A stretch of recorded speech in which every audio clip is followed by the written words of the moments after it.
পাবদা মাছের সর্ষে বাটা দিয়ে আর পোস্ত বাটা দিয়ে এই যে ঝাল মতো করে নিয়েছি। নমস্কার বন্ধুরা, কেমন আছো তোমরা সবাই? আশা করি সবাই তোমরা ভালো আছো। আজকে কি মাছ আনা হলো, বাজার করা হলো, চলো তোমাদের সাথে শেয়ার করে নিই। তাহলে চলো তাহলে দেখাই এটাই কি মাছ এনেছে। এখানে ঢালি, গামলাটাই ঢালি।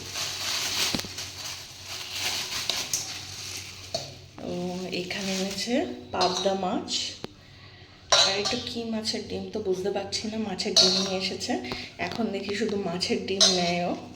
আর এখানে বেশ টাটকা টাটকা পাবদা মাছ নিয়ে এসেছে। পাবদা মাছগুলো পুরো টাটকা মাছ।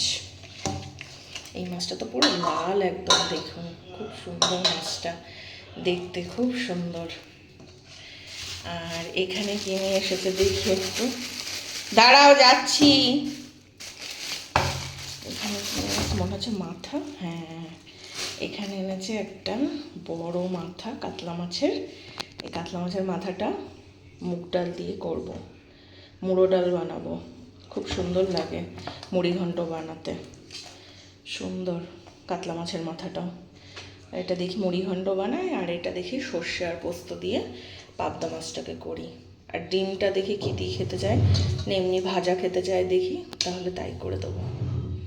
মাছের মাথা দিয়ে এই যে মুড়ো ডাল হচ্ছে, এখানে মুড়ি ঘন্ট মুগ ডাল দিয়ে আর মাছের মাথা দিয়ে করছি। বসিয়ে দিলাম বড় বড় কাতলা মাছের মাথা, দেখছেন। এবার এটা ফুটে গেলে হয়ে যাবে। এখানে যে অল্প মাছের ডিম আনা হয়েছিল সেটা পেঁয়াজ দিয়ে বেসন দিয়ে মেখেছি, অল্প করে বেসন দিয়ে।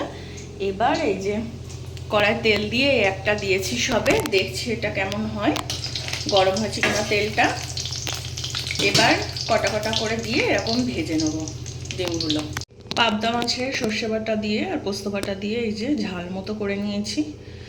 আর আরেকটুকুনি ফুটবে, এটা জলটা একটু কমাবো, নিভিয়ে তাই দেখাচ্ছি। এটা কালো জিরে ফোড়ন দিয়ে করা হলো। আজকে ভাইয়ের জন্মদিন, আর ওর জন্য কি কি নিলাম চলো দেখাই তোমাদেরকে একবার। এই গেঞ্জিটা নেওয়া হলো একটু হালকা ধোঁয়াশে ধোঁয়াশে টাইপের, আর কালো এই জায়গাটায় ওর পছন্দের কালার, কালো বললো যে নেবে, তাই কালো নেওয়া হয়েছে। আর এই যে প্যান্ট জিন্সের, এই জিন্সের প্যান্টটা নেওয়া হয়েছে ওর জন্যে, বেশ কালারটা বেশ সুন্দর।